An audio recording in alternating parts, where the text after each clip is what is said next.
otra vez aquí con ustedes en esta sesión científica organizada por la Asociación Psicoanalítica Mexicana. Hoy tenemos un invitado, yo diría, de lujo, Jesús Ramírez Bermúdez, y su sesión se titula Los territorios fronterizos de la narrativa clínica.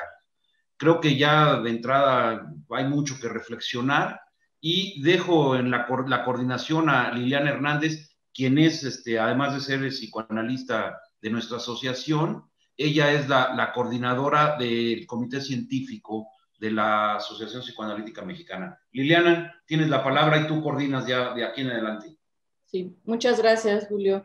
Pues bienvenidos a todos, muy buen día. En efecto, estamos en una sesión científica muy particular, que trata de ser muy enriquecedora, los territorios fronterizos de la narrativa clínica.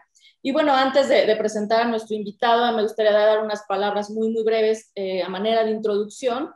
Y bueno, esto sería que, como sabemos, Freud desde una etapa muy temprana planteó que la palabra es un instrumento indiscutible y esencial para el tratamiento psicoanalítico, y desde luego esto da lugar a una narrativa muy particular, una narrativa que está muy ligada a la experiencia subjetiva en todo momento.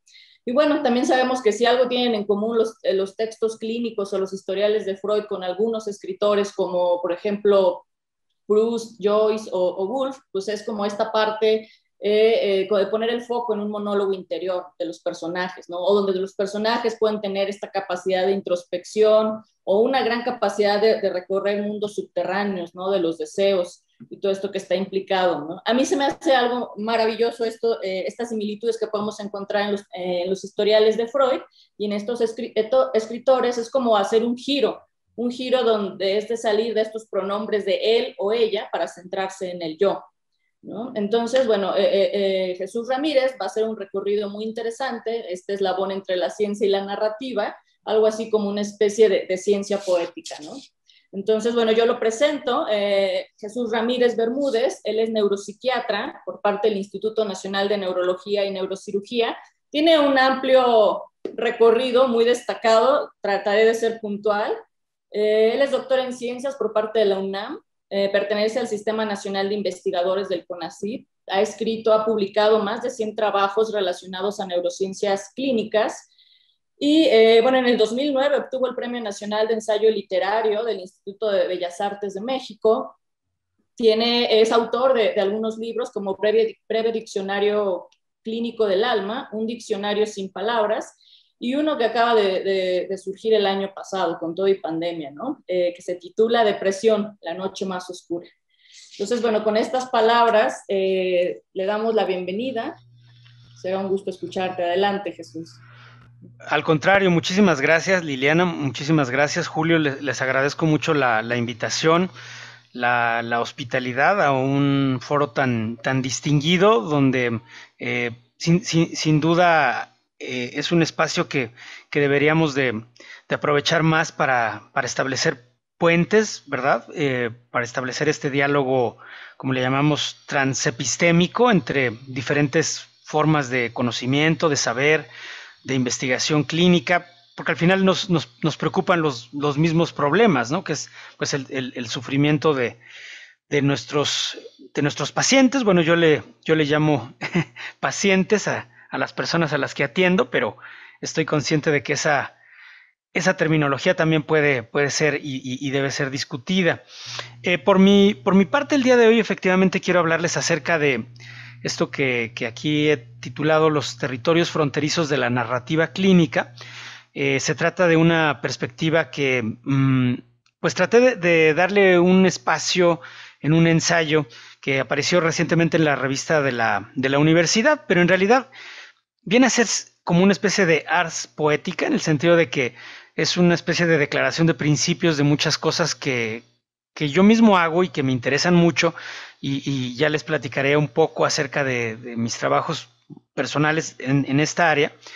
Pero como una idea general, planteaba yo aquí que la frontera como metáfora nos sirve para entender muchas cuestiones que tienen que ver con el encuentro de diferentes individuos, culturas, corrientes diferentes, ¿no? Que surgen en la historia, en las sociedades. escribía yo aquí que los terrenos fronterizos son espacios de transformación cultural, ya que las convicciones de un grupo humano deben confrontarse con las certezas de quienes viven al otro lado, tras la frontera. Quizá la naturaleza artificial de las fronteras genera una separación innecesaria de colectividades que anhelan comunicarse. O sea, ese sería un primer planteamiento, ¿no? Es decir, que las fronteras nos separan y quizá producen un doble efecto, ¿no? Por una parte, cierta tendencia xenofóbica, ¿no? A pensar, a dividir en el nosotros y el ellos, ¿no? Pues incluso llegar a reificar algunas características o propiedades del ellos y del nosotros que nos hacen pensar que somos esencialmente distintos a unos y otros lados de la frontera. Estoy hablando en términos muy abstractos, ¿no? Pueden ser fronteras políticas, fronteras epistemológicas, fronteras clínicas también. Pero por otro lado, pienso yo, es una idea que solo la planteo ahora en el terreno del ensayo literario.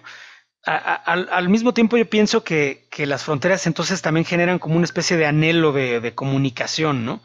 Y a veces incluso una cierta curiosidad, ¿no? Por lo que hay al otro lado de la frontera. Entonces creo que conviven al mismo tiempo esas dos tendencias, ¿no? Tendencias xenofóbicas y tendencias que a lo mejor podríamos llamar xenofílicas, quizá. En todo caso, para el día de hoy quería yo plantearles el siguiente recorrido. Tiene que ver con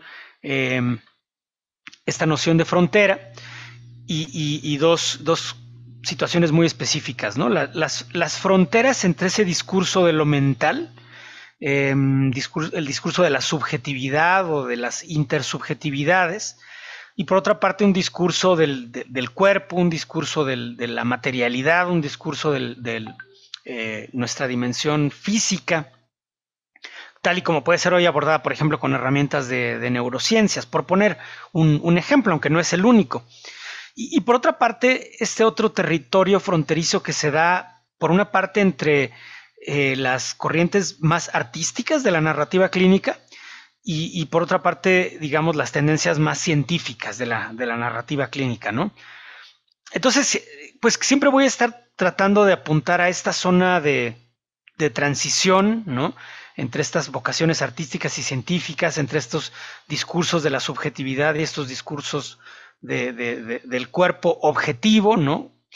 Y claro, atendiendo a toda esa riqueza cultural que surge en ese conflicto, donde al mismo tiempo se da ese anhelo de comprensión, ¿no? De lo que hay al otro lado de la frontera. Pero me interesa el tema de la narrativa clínica aquí por el primer punto que estoy planteando, ¿no? Que es, yo lo titulé aquí el lado problemático de la conciencia.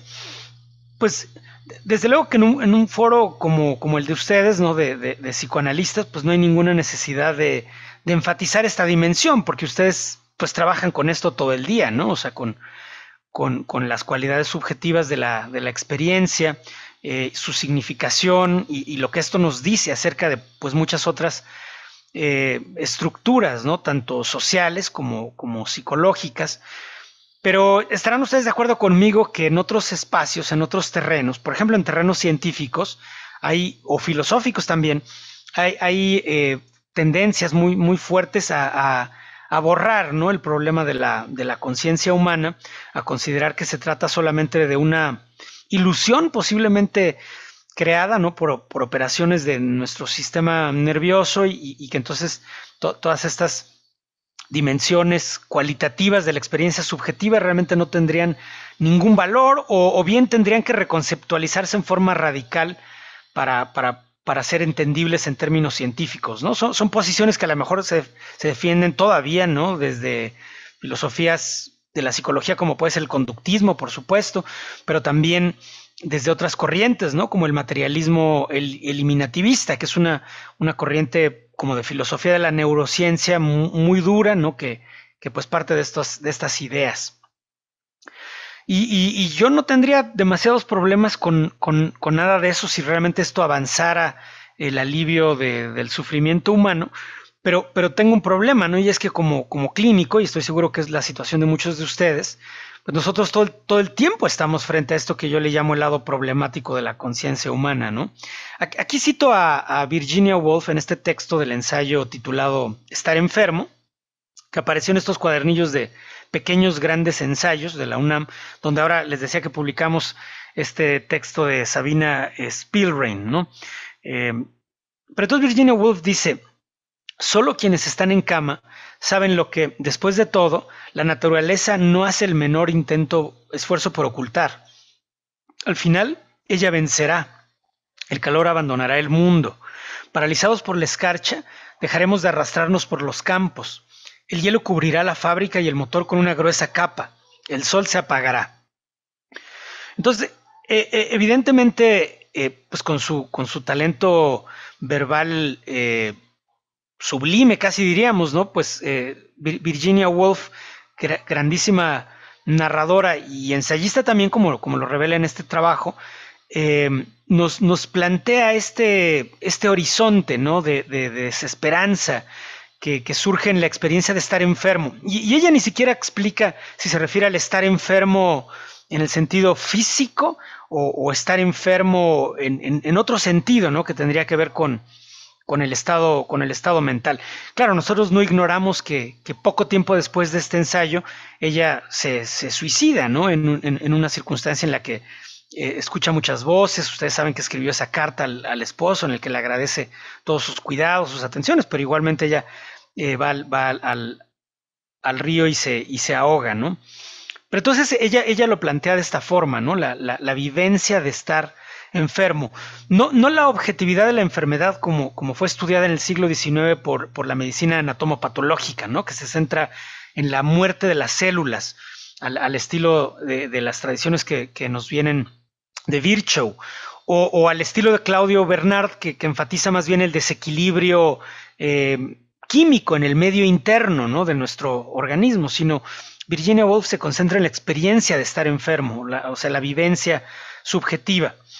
Aquí les planteo otras dos obras, ¿no? que nos vuelven a enfatizar la necesidad de atender este lado problemático de la conciencia.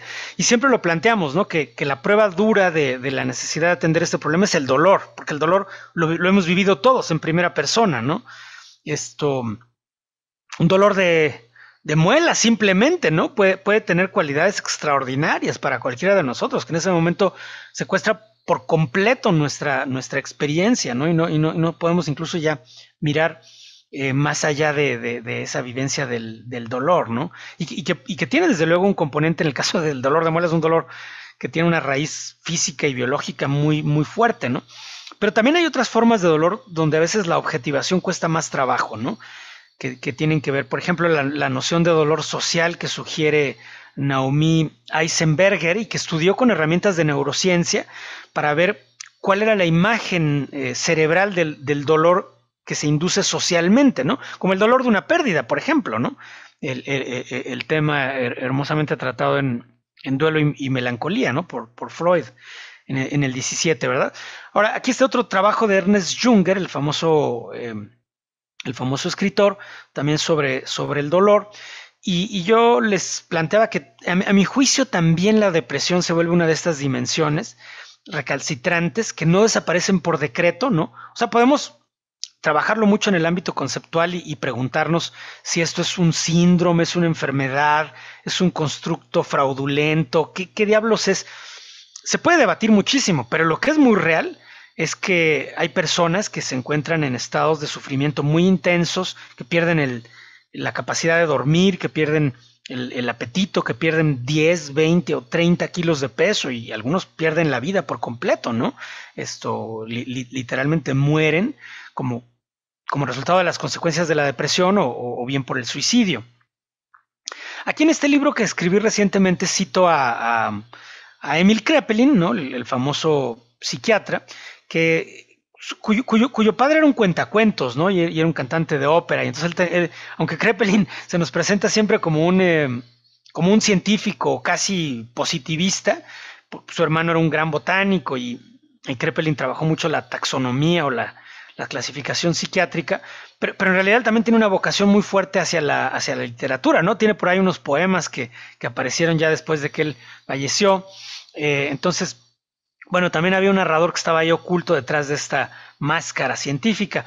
Y, por ejemplo, aquí él nos hace una narración de lo que él observa en sus pacientes, ¿no? Si algunas veces el ánimo está dominado por una profunda sensación de desesperanza, otras veces se trata de una angustia y un desasosiego difícil de definir. El corazón le oprime, nada despierta su interés de forma duradera. Le vienen a la mente pensamientos siniestros, y tanto su pasado como su futuro se le aparecen bajo una luz igualmente lúgubre. Todo le fatiga, la compañía, la música, los viajes, el trabajo. En todas partes solo ve aspectos negativos y dificultades. Las personas de su alrededor no son tan buenas y desinteresadas como pensaba. Se lleva una desilusión tras otra. La vida no tiene sentido, está de sobra en el mundo, no se aguanta. Piensa en quitarse la vida sin saber muy bien por qué. Teme volverse loco o quedarse paralítico. Se acerca a su fin.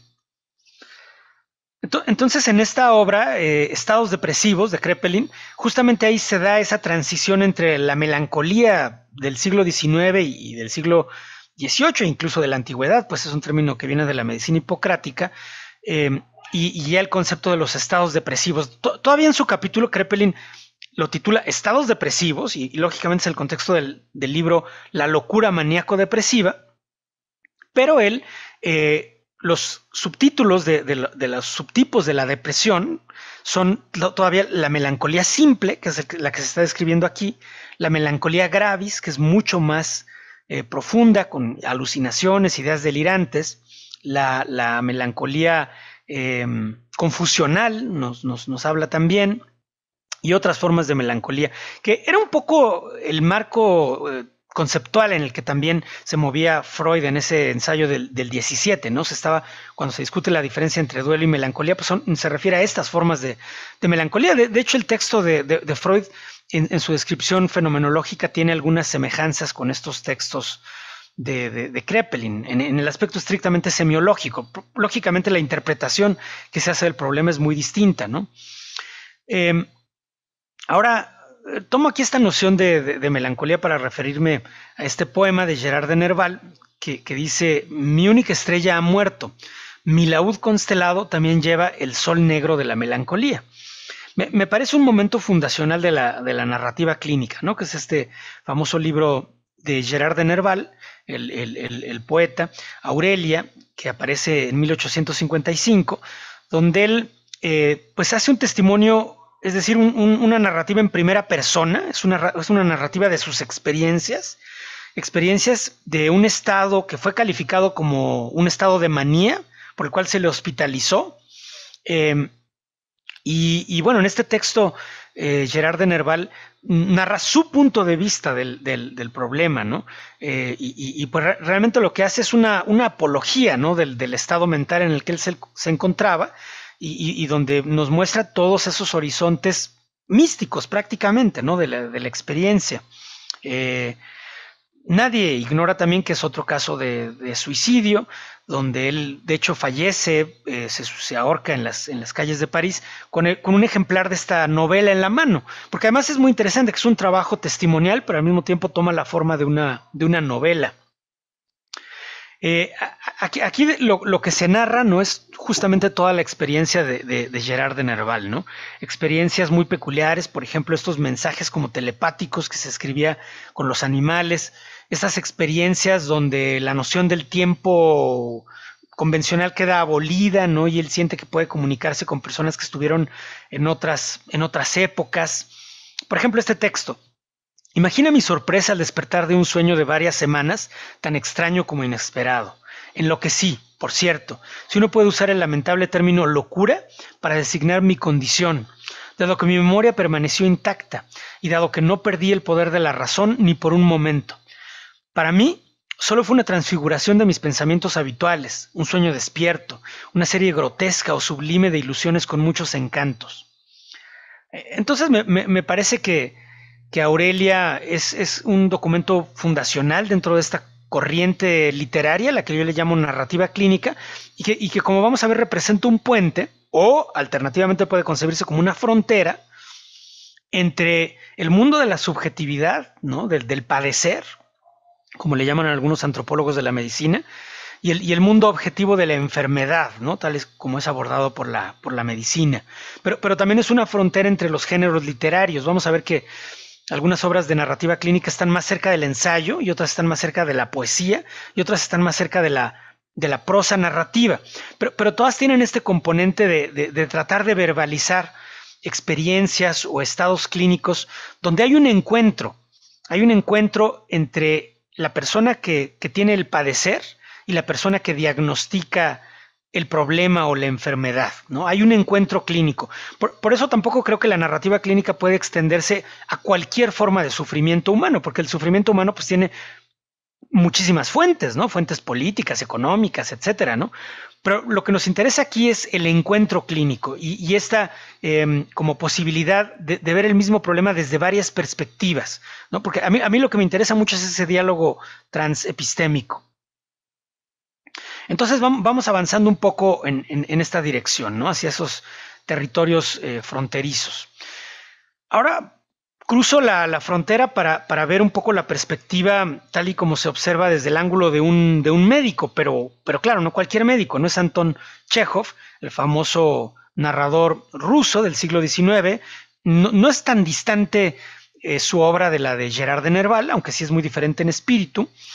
Chekhov en la sala número 6, otro texto fundacional, hace un relato de justo sus observaciones de la sala número 6 y una de las peculiaridades a lo mejor de este trabajo es que más o menos reúne en el mismo espacio narrativo los comportamientos de los pacientes que se encontraban allí hospitalizados en este manicomio, ¿no? O asilo del siglo XIX ruso, pero también los comportamientos de los médicos, ¿no? Y de otras personas que conviven en el hospital, ¿no? Que son cuidadores u otras personas, enfermeros que tienen diferentes roles. Y entonces analiza desde las relaciones de poder, las peculiaridades de la conducta de unos y otros, ¿no? Y es como si él diera un paso atrás a la visión estrictamente médica para que sin romantizar de ninguna manera el comportamiento de quienes allí están, pues trata de rescatar, digamos, todo el lado humano, ¿no? De las vivencias que allí se encuentran y de borrar un poco esas fronteras tan tajantes, ¿no? Entre los sanos y los enfermos, ¿no? Sino más bien observa las continuidades, ¿no? Las problemáticas de unos y otros. Y por eso cito aquí La Castañeda, ¿no? De Cristina Rivera Garza, la famosa escritora mexicana y académica también, que se refiere al manicomio de La Castañeda, pero sus palabras vienen muy a cuento con lo que observaba Chekhov.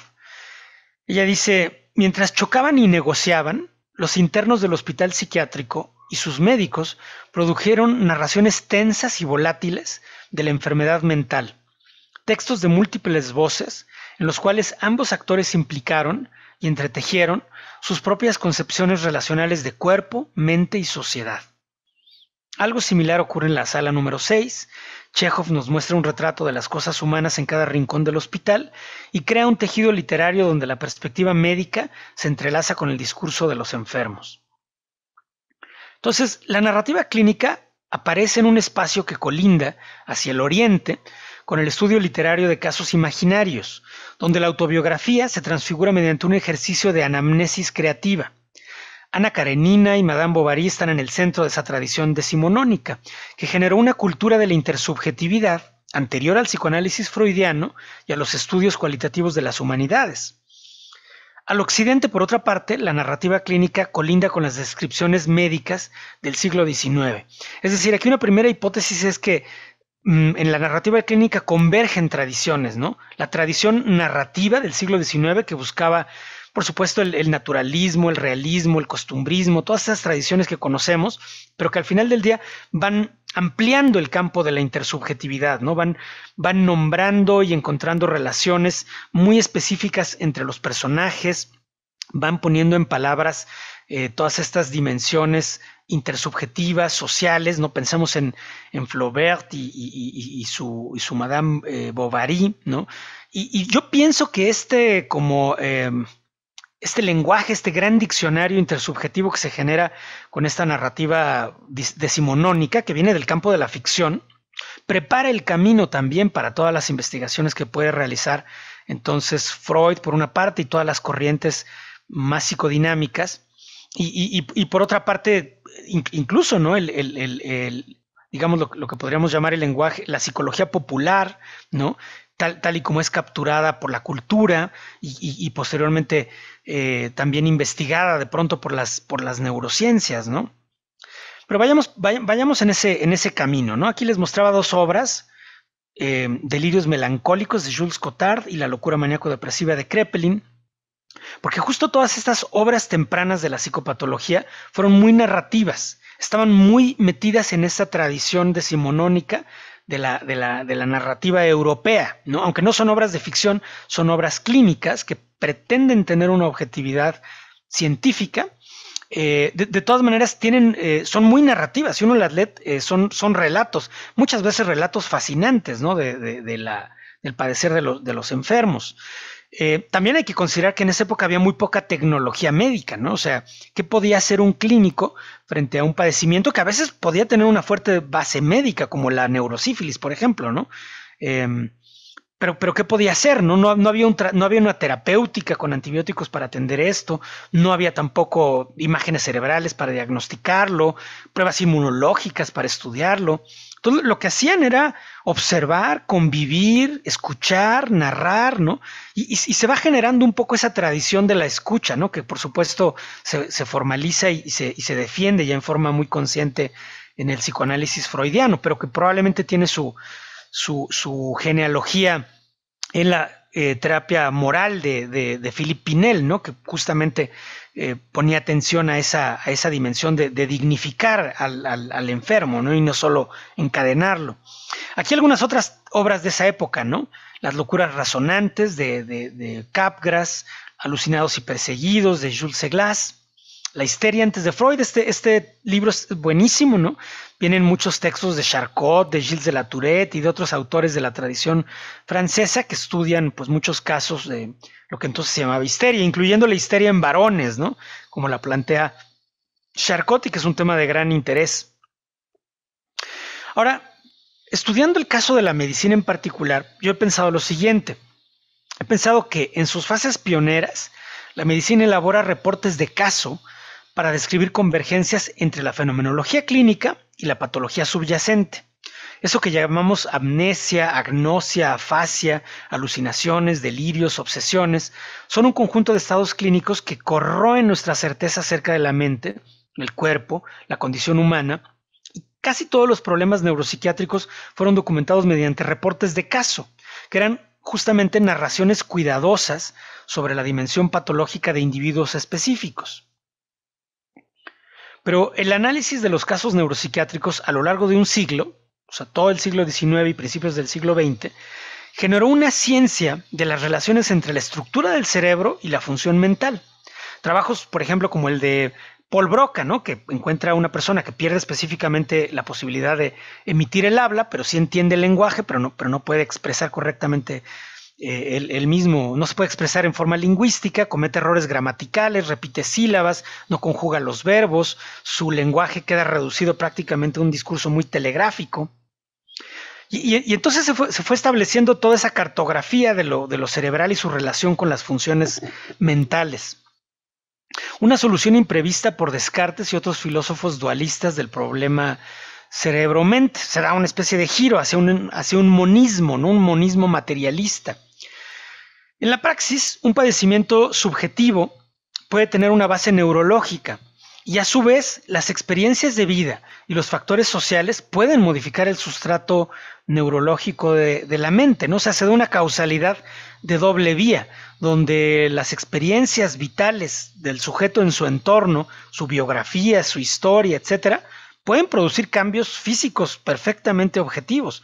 Y al mismo tiempo, las enfermedades que afectan en forma directa la biología del cuerpo, como la neurosífilis, por poner un ejemplo clásico, también pueden afectar esa dimensión cualitativa de la experiencia subjetiva, ¿no? Generando, qué sé yo, estados de alucinación, delirio, etcétera, ¿no?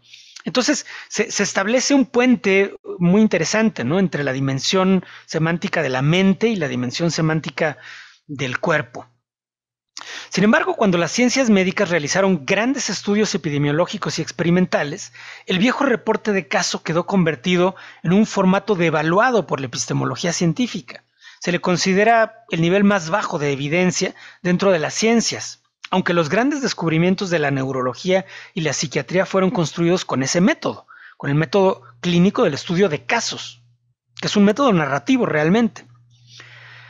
Entonces, la epidemiología y la estadística son indispensables para crear una ciencia médica válida y precisa, no hay ninguna duda de eso.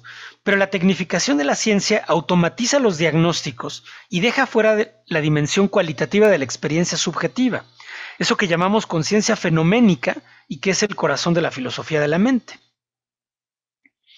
Entonces, digamos que en esta zona de transición, ¿verdad?, entre el siglo XIX y el siglo XX, entre las tradiciones de la mente y las del cuerpo, entre las tradiciones de la ciencia y las de las artes y las humanidades, pues encontramos a mi juicio la obra de Freud, ¿no?, que por supuesto inaugura su propio edificio intelectual con todas las ramificaciones que tiene hacia las artes, las humanidades, pero donde incluso por parte de sus críticos más duros, ¿no?, pues nadie le regatea su trabajo como narrador, ¿no?, o sea, su capacidad como narrador para ir poniendo en palabras este encuentro clínico y la historia también de sus ideas, ¿no?, de cómo va evolucionando en sus hipótesis, de cómo va rastreando las pistas clínicas para ir construyendo especulaciones, ideas, su metapsicología, etcétera, ¿no?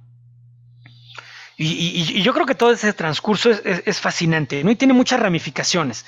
Pienso en esa época en otras obras que estaban estudiando también el fenómeno de la histeria, por ejemplo, ¿no?, tal y como lo había dejado en la cancha Charcot.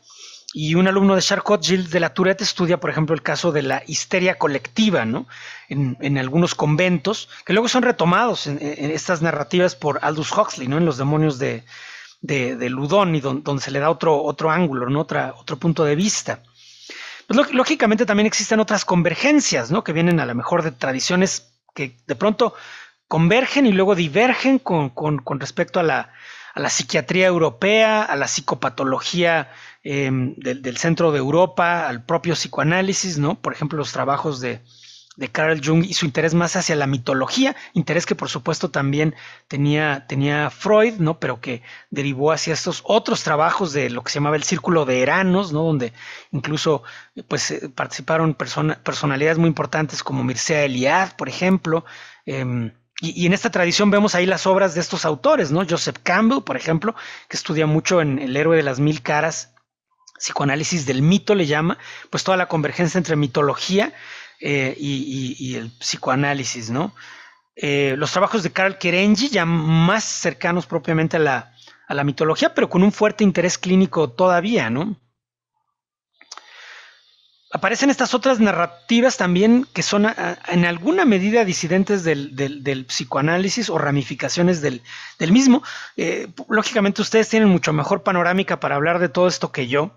Yo no lo retomo ni siquiera como experto en psicoterapia o en psicología, que no lo soy, ¿no? No lo soy, nada más lo estoy retomando como parte de la historia de la narrativa clínica. A mí lo que me interesa son las posibilidades de narrar las experiencias clínicas, ¿no?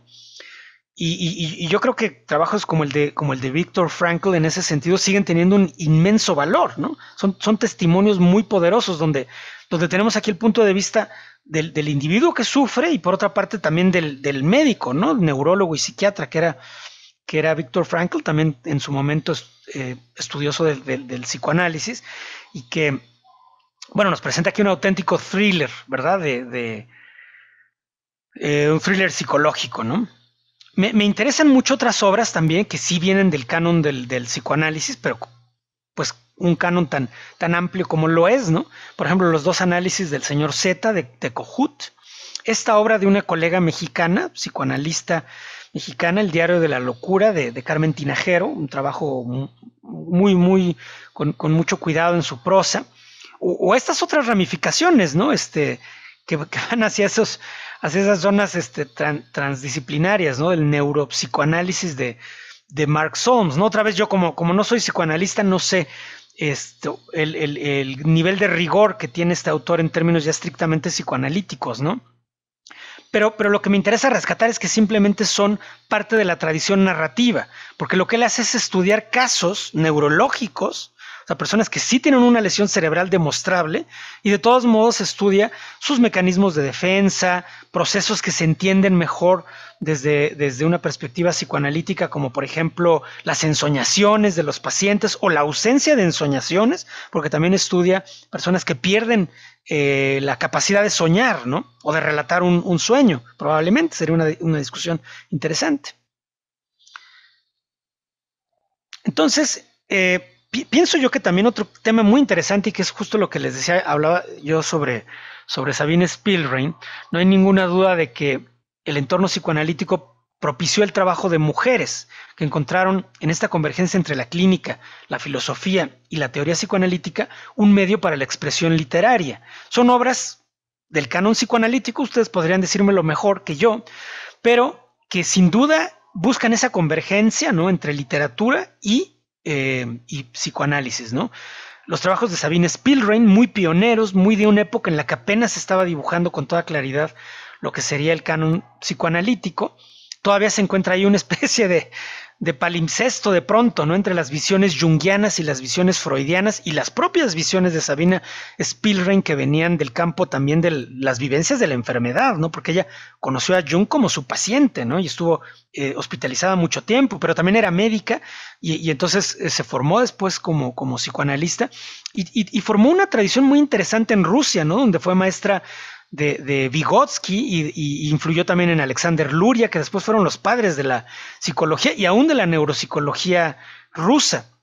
Como sabemos, también fue la analista de Jean Piaget, ¿no? Entonces, también influyó mucho, se dice, en todas estas nociones que comparten tanto Piaget como Vygotsky acerca del el pensamiento verbal como discurso encubierto, ¿no? O sea, donde el niño desarrolla el lenguaje primero hablado y posteriormente aprende a inhibirlo para formar este discurso encubierto que es el pensamiento verbal, ¿no? Entonces son ramificaciones muy interesantes de este problema. Pero bueno, lógicamente tenemos los trabajos de Melanie Klein, de María Bonaparte, de Karen Horney, de Julia Kristeva. Yo personalmente leo a muchas de estas autoras, ¿no?, que me parecen fascinantes. Aquí, por ejemplo, el trabajo de Francois Dolto, que a mí me gusta mucho otra vez por la dimensión narrativa, ¿no? Es un testimonio muy delicado acerca de sus evocaciones, su visión muy particular de cómo eran las cosas de su familia, las relaciones familiares, las significaciones, todo el nivel simbólico de estas relaciones. Y bueno, yo creo que esto tiene también su origen en la autobiografía de Freud, ¿no? Esta tradición autobiográfica, que sería otra dimensión de la narrativa clínica, ¿no?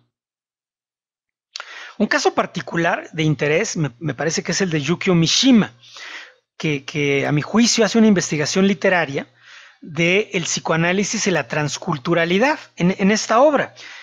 Por supuesto, Mishima no era un psicoanalista, pero sí estuvo en psicoanálisis muchos años, ¿no?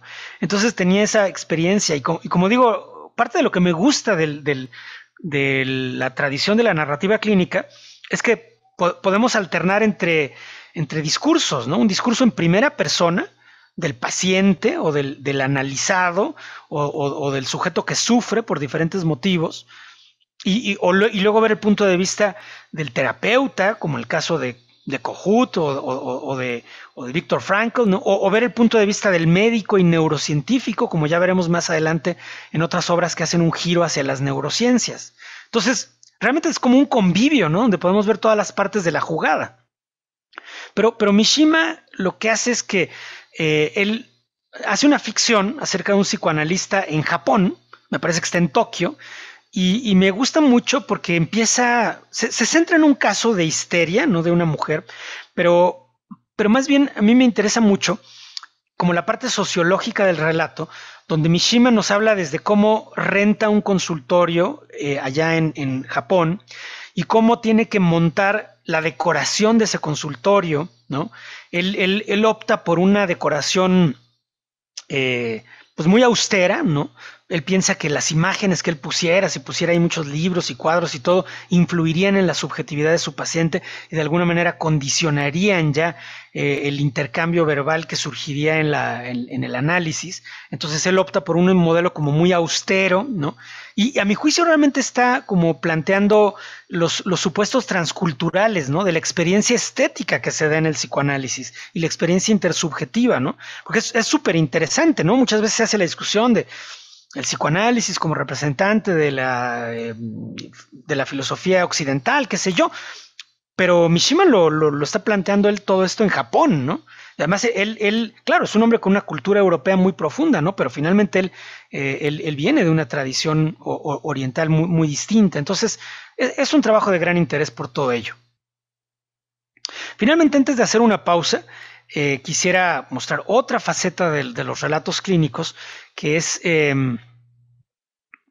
esta obra, ¿no? Ustedes conocen La decisión de Sofía, esa gran película que a su vez se basó en una gran novela de este hombre, William Styron. Aquí está William Styron con una pues enorme actriz de su época, ¿no? Era la reina de los imaginarios de su época, ¿no? En los años 60. Vino Candice Bergen y William Styron vinieron a una fiesta aquí en México con Carlos Fuentes, ¿no? Y era como la cumbre del glamour en México, ¿no? Pensar que un escritor como Carlos Fuentes podía invitar a su fiesta a Candice Bergen, ¿no? Qué sé yo, es como si viniera Nicole Kidman o algo así, con Brad Pitt, vamos a decir, ¿no? Pero William Styron, entonces, si uno analiza el relato de La decisión de Sofía, pues es un relato devastador, ¿no es cierto? Porque ocurre en los campos de concentración, la madre tiene que elegir entre su hijo y su hija, ¿no? Quién debe vivir y quién tiene que morir por el mandato de los nazis. Y desaparece por un rato de la jugada William Styron, ¿no? En el 89 escribe una carta al New York Times donde discute la mitificación del suicidio entre escritores y académicos de letras en relación con Primo Levi, ¿no? El autor italiano que sobrevivió a los campos de concentración nazis y que se ocupó mucho de este asunto del suicidio. Y finalmente escribe William Styron un relato que nos revela toda una historia subterránea, ¿no? Que nosotros no sabíamos que existía debajo de estos relatos, ¿no? De la decisión de Sofía Thomas, y que es ya su testimonio clínico en esa visible oscuridad, ¿no? Es un relato realmente sobrecogedor, donde al principio del libro William Styron está en un hotel en Francia y tiene que cruzar la calle para recibir un gran premio literario, pero no puede cruzar la calle porque se muere de miedo literalmente, ¿no? O sea, tiene un sufrimiento físico muy intenso, con taquicardia, sudoración, una crisis de angustia espantosa que literalmente no le permite cruzar la calle a recibir un premio, ¿no? Y mejor decide hospitalizarse. Se somete a tratamientos tanto psicoterapéuticos como farmacológicos. Y en fin, nos hace un testimonio muy honesto, ¿no? De la vivencia de estos cuadros de depresión mayor, muy, muy graves, ¿no? Ahora, aquí voy a empezar a hacer un giro, ¿no? Voy a hacer una pausa y posteriormente quisiera retomar la discusión que les vengo planteando, pero antes quisiera mencionarles otras obras contemporáneas, ¿no? Seguramente ustedes conocen este libro, Building a Life Worth Living, de Marsha Linehan, pues la creadora de la terapia dialéctica conductual, que es otro testimonio clínico donde ella narra sus vivencias como paciente supuestamente diagnosticada con trastorno limítrofe de la personalidad y pues su viacrucis, ¿no? Por todo el campo de hospitalizaciones psiquiátricas, etcétera, donde recibe terapia electroconvulsiva y todo eso, y finalmente crea su obra, ¿no? Otros testimonios clínicos ya son de otra naturaleza muy distinta, como este libro Brain on Fire de Susana Cahalan, que narra un estado de psicosis. Esta mujer tiene alucinaciones, delirios, etcétera, pierde la conciencia y la recupera en un hospital y descubre que se acaba de descubrir una enfermedad y que ella la padece, ¿no? Y que es una enfermedad por anticuerpos que atacan a receptores cerebrales de un neurotransmisor muy específico que es el glutamato, ¿no? Y que acaba de recibir un tratamiento inmunológico y esto le ha devuelto la salud mental, ¿no? Entonces, Brain on Fire marca una transición hacia otro tipo de obras más neurocientíficas, como esta de Jill Taylor, My Stroke of Insight. Ella es una neuroanatomista de Harvard, que que sufre una lesión en el hemisferio izquierdo que la deja afásica, entonces ya no se puede comunicar, pero tiene un estado como de una vivencia mística también, como el estilo de Gerard de Nerval, ¿no? Pero en este caso inducido por un factor neurológico muy específico, ¿no? Que es una hemorragia grande en el hemisferio izquierdo, que la incomunica. Pero mientras está incomunicada, ella tiene estas vivencias intensas. Y después, cuando se recupera, pues se dedica a escribir este libro y se ha dedicado a dar conferencias, porque aún siendo ella una científica dura, pues no acaba de entender qué fue todo lo que vivió y por qué lo vivió y qué significado tiene, etcétera, ¿no? Y bueno, termino esta primera parte, donde quizá, Liliana, podemos abrir un poquito, ver si hay alguna pregunta o discusión, antes de retomar la segunda parte, con este libro, ¿no? de Alexander Luria, Mundo Perdido y Recuperado, historia de una lesión, que trata de un soldado ruso que por una herida de una bala también queda con un cuadro de afasia, no puede hablar, tiene amnesia, y no puede escribir, porque cuando trata de escribir, él quiere copiar textos, ¿no? Y en realidad lo que no puede hacer es leer. Un doctor le dice, pues escribe nada más lo que se te ocurra, y el paciente descubre que sí puede escribir, ¿no? Pero no puede leer lo que escribió. Entonces genera montañas de escritos que tienen que ser ordenados por el doctor Luria, y con eso se hace esta especie de testimonio clínico mezclado con un análisis científico de este colega, que pues es el padre de la neuropsicología en Rusia y que ya dijimos que fue a su vez alumno de Sabina Spielrein, ¿no? Entonces, bueno, son ramificaciones muy interesantes de la problemática. Ya regresaremos a esto, pero quiero entonces detenerme aquí antes de pasar a la tercera parte, ¿no? Que tiene que ver con esta transición entre arte y ciencia en la narrativa clínica. Perfecto, gracias, Jesús. Sí, por favor, si hay algún comentario, alguna pregunta en el chat, y se la podemos ir compartiendo aquí con Jesús.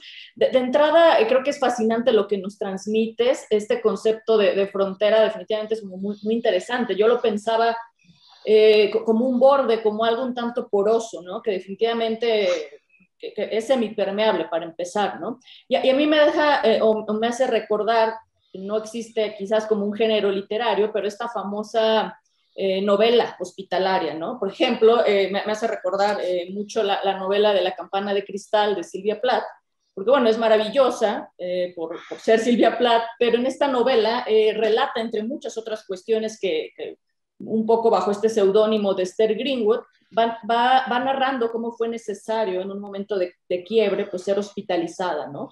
Y no nada más ser hospitalizada en un momento de depresión bastante profunda, sino también incluso cómo fue toda esta sensación de conocer a sus compañeras, los medicamentos, algo que ya habíamos visto quizás en películas como Inocencia Interrumpida, pero que es algo que conjuga esta parte quizás de narrativa, esta novela de La campana de cristal de narrativa, y de la parte psiquiátrica o de hablar de una cuestión de un sufrimiento, ¿no? También por otro lado, desde acá, desde este lado, me hace recordar de esta psicoanalista Margaret Little. Margaret Little, que fue analizanda de Winnicott, pues igual en algún momento como muy, muy regresivo de su análisis, Winnicott tuvo que salir de vacaciones y creyó que lo más conveniente era hospitalizarla, ¿no? Entonces ahí no solo se relata, el libro de Margaret se llama Relato de mi análisis con Winnicott, y bueno, justo va narrando cómo fue esta experiencia de estar hospitalizada, y además más tarde es un libro muy, muy, muy bello, más tarde o al final del libro narra,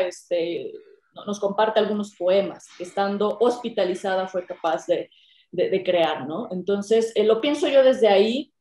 Por eso creo que es muy interesante este concepto que tú vas como rastreando, ¿no? Desde Hipócrates, Bernard, Henry A., Kraepelin, ¿no? Yo desconocía esta parte como de los antecedentes, ¿no? Como muy poéticos todo esto de Kraepelin. ¿Sí?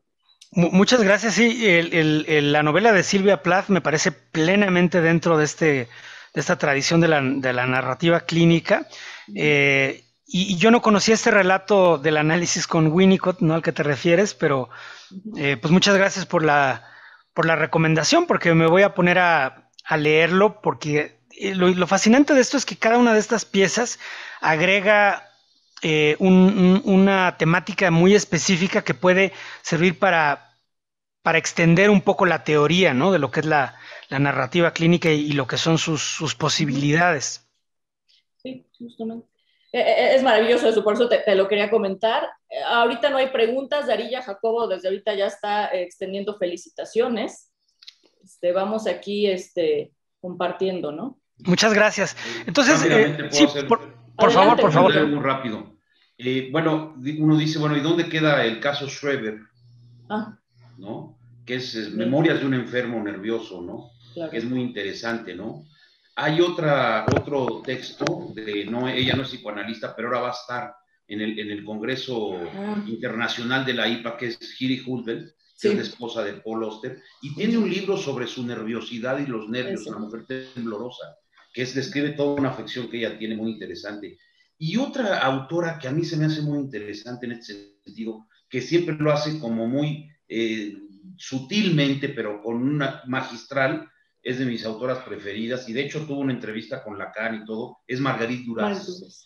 Esta novela de El arrebato de Lolbestein, es ahí entre líneas, se está hablando de la psicosis, de lo que es el objeto pequeño A, de muchas cosas que hasta algunos lacanianos ya hablan de la clínica del arrebato, ¿sí? Eso se me hace muy interesante, abre una brecha ahí de todo lo que nos estás poniendo a pensar, Jesús, en este sentido. Se me hizo muy interesante. Y bueno, pues seguiremos, ¿no? Muchas gracias, ¿no? Magníficas recomendaciones. El caso de la mujer temblorosa sí lo traía aquí por ahí, alguna imagen, alguna diapositiva. Es una fantástica narradora, pero las otras referencias que estás mencionando yo creo que son indispensables. No conozco la última que nos mencionaste, pero ya estoy tomando nota. Y lógicamente el caso Schreber yo creo que es paradigmático, ¿no? Incluyendo todas las reelaboraciones que se han hecho de lo mismo, ¿no?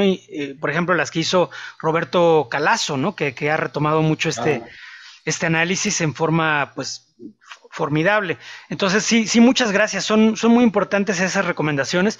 Y parte de lo que me gusta de esta temática es que, insisto, ¿no? Es tan amplia y tan extensa que siempre que tengo la oportunidad de dialogar con expertos como ustedes, pues surgen nuevas referencias que a veces yo desconozco y me voy dando cuenta de que las ramificaciones son muy extensas, porque no se necesita ser un médico neuropsiquiatra para escribir estos relatos, no se necesita ser un neurólogo o un psicoanalista, lo puede hacer también un paciente, lo puede hacer un historiador. Entonces, justamente como tiene tantas facetas, yo creo que también en eso radica su riqueza, ¿no?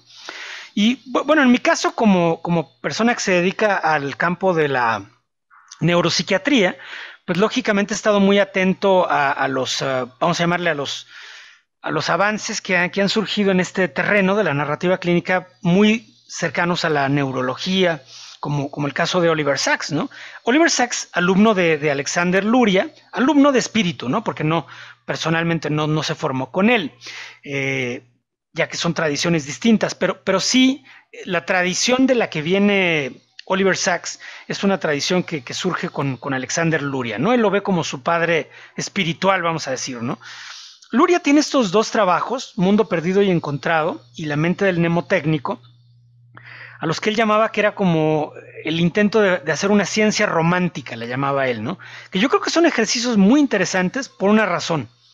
Son estudios de caso muy rigurosos, con mucho rigor clínico. O sea, Luria fue un científico que buscaba la validez del conocimiento en un sentido a lo mejor hasta muy clásico, ¿no?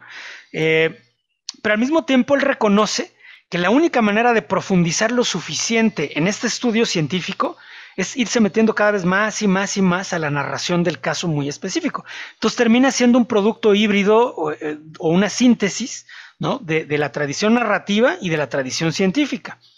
De hecho, yo a veces en otros foros, ¿no? Donde discutimos la transdisciplina arte-ciencia, lo pongo como un ejemplo de esta transdisciplina, porque él está haciendo estrictamente un trabajo científico y al mismo tiempo es estrictamente un trabajo literario, ¿no? Entonces muestra las posibilidades de integración de esas dos tradiciones que a veces parecen primas hermanas que se odian, ¿no? Y que no pueden hablar la una con la otra. Y Oliver Sacks pues retoma mucho de esa tradición de la ciencia romántica. De hecho, en su libro La Mente del Mnemotécnico, que trata acerca de de un sujeto, ¿no? Shereshevsky, que no podía olvidar nada, ¿no? O sea, tenía una memoria fotográfica impresionante, una memoria eidética, además basada en claves sinestésicas, donde él, por ejemplo, se aprendía la Divina Comedia en italiano, pero él no hablaba italiano, ¿no? Pero él te podía declamar toda la Divina Comedia en italiano sin que él hablara italiano. Pero además, cuando uno le pregunta al paciente cómo lo hace, es impresionante, ¿no? Porque el paciente lo que hace es que transforma los fonemas, o sea, los sonidos, los transforma en imágenes, ¿no? En imágenes que él veía, ¿no? En su imaginación, ¿sí? Y con esto forma una especie de museo portentoso de imágenes, de manera que cuando él quiere recitar el poema, lo que hace es evocar las imágenes, ¿no? Y nombrarlas. Entonces él no sabe ni qué está diciendo, pero a los oídos de alguien más él está declamando la Divina Comedia, ¿no? Incluso sin entender su significado. Entonces es un caso de sinestesia, es un mnemotécnico prodigioso, pero no podía olvidar, ¿no? De hecho él hacía listas de lo que tenía que olvidar y pues se burlaban de él, ¿no? Decían, pues ¿cómo que haces listas para olvidar cosas? Dice, pues a mí me parece igual de ridículo de lo que ustedes hacen, que hacen listas para recordar, ¿no? Yo no necesito hacer listas para recordar, pero sí necesito hacer listas de lo que tengo que olvidar. Pero no lo podía olvidar, ¿no? No lo podía olvidar. Entonces en algún momento hasta quema esas notas, ¿no? Y de todos modos, ahí en el fuego, en las cenizas, sigue viendo las letras y sigue evocando las imágenes, etcétera, ¿no? Es un caso muy, muy interesante. Pero el último capítulo trata acerca de la personalidad de este individuo, ¿no? De hecho, Luria, como nadie ignora, escribió muchas cartas a Freud, tuvo intenciones de formar una especie de sociedad psicoanalítica en Rusia, yo creo que en parte por la influencia de Sabine Spielrein, y entonces sí tiene este interés, ¿no? Por la personalidad del sujeto más allá de los aspectos estrictamente neuropsicológicos, porque él plantea que esta peculiaridad o esta idiosincrasia que lo hace ser un visualizador, que lo hace ser un sinesteta, que lo hace ser un mnemotécnico, influye mucho en su personalidad. Por ejemplo, pone desde anécdotas muy chuscas, ¿no? De que cuando era niño, la mamá le decía, ya despiértate, ¿no? Por favor, despiértate, tienes que ir a la escuela. Y él volteaba a ver el reloj, pues eran las 6 de la mañana y todavía no se tenía que despertar. Pero entonces la mamá le dice que ya te despiertes, ¿no? Y él sigue viendo el reloj que está a las 6, y de pronto ya pone atención bien y ya en realidad son las 7, ¿no? Pero él, la imagen del reloj apuntando a las 6 de la mañana, se queda, por así decirlo, grabado en su memoria idética y ocupa su mente muy convenientemente, ¿no? Porque entonces está de alguna manera recordando lo que le conviene y no lo que no le conviene, ¿no? Y él plantea muchas, Luria explora estas peculiaridades, ¿no? Y es en parte lo que le interesa a Oliver Sacks, ¿no? O sea, todos esos dobleces de la personalidad, todo lo que la enfermedad nos revela acerca de los anhelos, los deseos de nuestros pacientes, ¿no? De su lucha, como él dice, por conservar su identidad en medio del caos inducido por una enfermedad física, ¿no? Como él, como neurólogo, casi siempre estudia pacientes que tienen tumores, pacientes que tienen infartos cerebrales, etcétera, ¿no? O sea, enfermedades muy neurológicas. Pero él estudia justamente todo ese viaje, ¿no? Que hacen sus pacientes a regiones pues muy, muy ignotas de la experiencia mental, ¿no? De eso trata el antropólogo en Marte. A veces se abre más, como sabemos, a la antropología, ¿no? Pues ya literalmente, como en la Isla de los Ciegos al Color, donde viaja por ahí a Oceanía, ¿no? A un lugar donde hay personas que tienen justamente ceguera al color, porque le interesa saber cómo esas peculiaridades han llegado a formatear en cierta medida la cultura en general, ¿no? De sus comunidades. Es un tema que también retoma en Veo una voz, donde estudia personas que son sordas, muchas veces sordos de nacimiento, o sea que no tienen a veces la estructura lingüística y que requieren el lenguaje de señas para formar una estructura lingüística con la cual pueden de alguna manera también desarrollar formas intelectuales que les permiten hacer desde poesía, ¿no? Él habla de la música ocular, que es una poesía hecha con lenguaje de señas de los sordomudos, o incluso operaciones matemáticas que también comunican mediante estos recursos. Pero estudia comunidades donde por condiciones genéticas muchas personas no escuchan, entonces toda la comunidad habla el lenguaje de señas, sean o no sordos, ¿no? Y entonces, por ejemplo, pone el ejemplo de una mujer que está quedándose, está dormida y está hablando dormida, como si tuviera somniloquios. Pero la manera como habla dormida es con el lenguaje de señas, ¿no? Así como hay personas que hablan dormidas en forma oral, ¿no? En estas comunidades lo hacen con el lenguaje de señas. Entonces, en fin, a Oliver Sacks le interesan mucho todas estas también fronteras, ¿no? Entre la neurología, la cultura, la psiquiatría. Incluso tiene este libro sobre los diarios de Oaxaca y muchos otros, ¿no?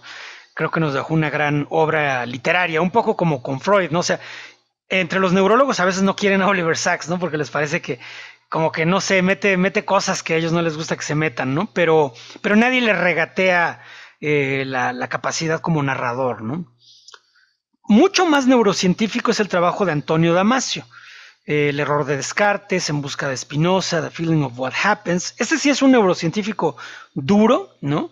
Que le interesa la discusión filosófica, que le interesa el estudio de la conciencia. Tiene una prosa muy elegante, la verdad es un hombre muy elegante en su expresión verbal. Y lo que sí tiene a su favor es que son estudios de caso muy, muy pormenorizados, ¿no? A diferencia de Oliver Sacks, que es más poético, ¿no? En el caso de Damasio le interesa hacer miles de comprobaciones y las publica en journals científicos de alto impacto. De hecho, ganó el premio Príncipe de Asturias. Podría ser candidateado a un premio Nobel, quizá. Pero bueno, entonces esto nos lleva un poco a esas fronteras, ¿no? Entre el arte y la ciencia. Y aquí me detengo en trabajos más artísticos, a lo mejor que científicos, pero que a mi juicio también forman parte de este canon. Por ejemplo, este pequeño ensayo, El hundimiento, de Scott Fitzgerald, me parece increíble, ¿no? Es un pequeño boceto autobiográfico, un ensayo testimonial acerca del largo proceso de gestación de una crisis de identidad personal. Scott Fitzgerald, quien nos ayudó a entender la seducción y el glamour de los ritos de pertenencia durante el surgimiento de un nuevo imperio militar y económico, nos relata en esta obra el reverso de esos ritos, la pérdida paulatina del sentido vital que acontece tras la simulación crónica de los valores sociales.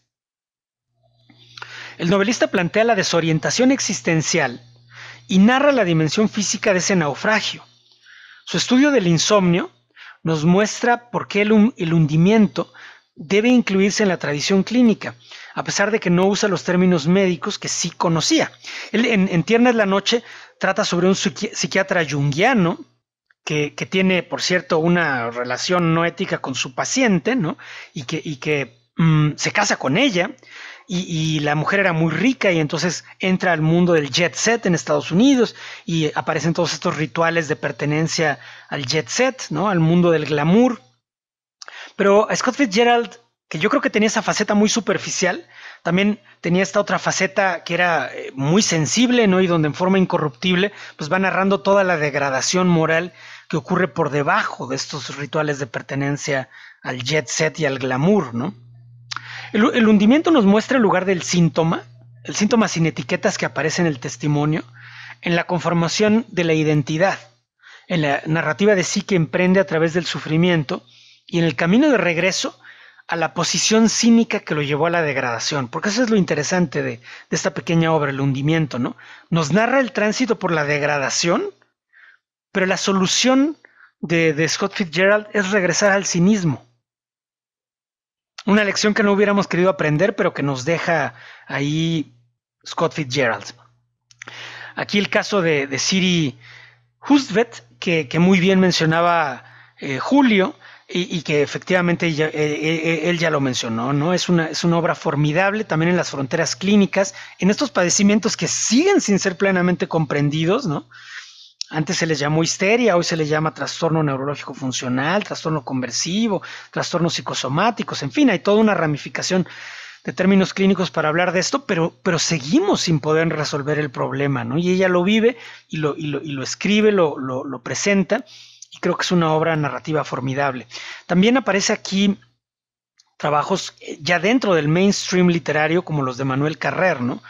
Yoga, que acaba de aparecer. No lo he leído, pero entiendo que trata acerca de justamente su tránsito por la depresión. Pero él tenía obras clínicas, ¿no? Como El adversario, que es un trabajo también muy cruel, ¿no? Acerca de este hombre que, como saben ustedes, finge durante mucho tiempo una identidad falsa y finalmente mata a su familia. Nunca queda muy bien claro por qué. Y bueno, Emmanuel Carrer ha hecho trabajos muy interesantes que están en esta frontera también de los géneros literarios, que sería una narrativa sin ficción, ¿cierto? Él no trata de hacer relatos de ficción, pero sí son relatos narrativos que pueden de hecho presentarse como novelas, ¿no? Tuvo este otro trabajo sobre Philip K. Dick, el grandísimo escritor de ciencia ficción estadounidense, a quien lo conocemos casi siempre por las películas que se hicieron de su obra, ¿no? Blade Runner, Minority Report, etcétera, etcétera. Pero que la biografía que hace Carrer de Philip K. Dick es una biografía clínica, por cierto, no muy compasiva, ¿no? Lo desnuda completamente a Philip K. Dick en sus aspectos de machismo y de muchas otras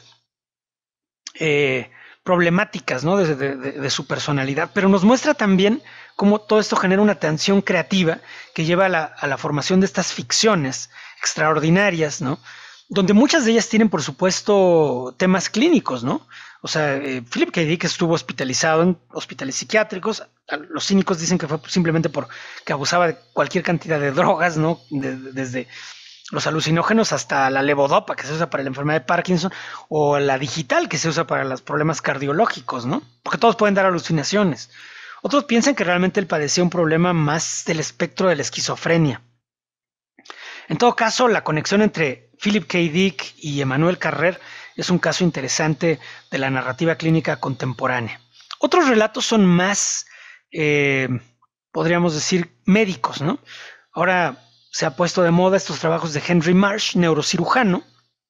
Tiene buena pluma, escribe bien, pero sobre todo es muy interesante su posición como de, bueno, sí, de confesiones, como lo dice su título, ¿no? O sea, él nos habla de los errores médicos, las inseguridades del neurocirujano frente al el paciente que está a cielo abierto, ¿no? Donde él puede ver, visualizar de forma directa el cerebro para operarlo.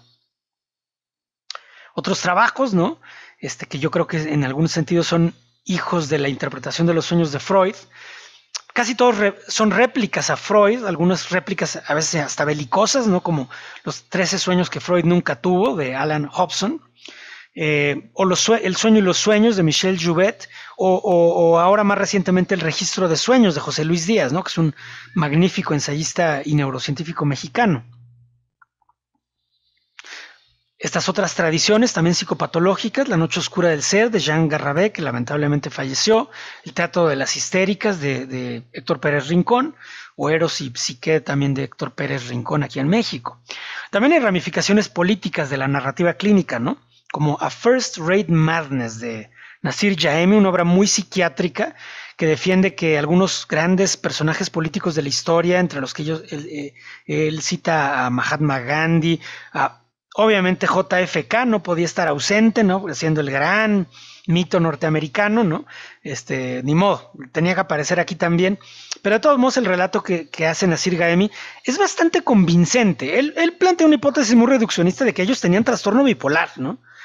Hipótesis reduccionista con la que yo no convivo con facilidad, pero leyéndolo es muy convincente. Entonces vale la pena leerlo incluso si uno no está de acuerdo, para ver cómo presenta los argumentos esta tesis psiquiátrica muy convencional en cierto sentido, pero no carente de rigor. Más interesante se me hace La historia mundial de la megalomanía, de Pedro Arturo Aguirre, que no es una obra que surge de un clínico, es una obra ni de un paciente, es un politólogo, pero es una obra de una exuberancia tremenda, ¿no? Porque nos narra los excesos de la megalomanía política por grandes dictadores, ¿no? Que se han encontrado en Asia, en América Latina, en Europa, etcétera, y la relación que hay entre esa especie de psicopatología, ¿no? Que no entra en el terreno de la clínica estrictamente, a veces sí, pero los reforzadores culturales de esto, ¿no? Los aparatos de propaganda, etcétera, ¿no? Y cómo llevan a textos y a circunstancias que cuando las leemos con un poquito de distancia histórica, no sabemos si reír o llorar, ¿no? Pero que ciertamente cuando uno está inmerso en esas sociedades, ¿no? Pues lo padece con gran solemnidad, ¿no? Porque a ver, ríanse ustedes de Stalin en su cara, ¿no? A lo mejor a la distancia ya podemos nosotros encontrar pues la faceta, si no humorística, por lo menos patética, ¿no? De Stalin, pero a ver, insisto, riámonos en su cara y vamos a ir a dar el paredón.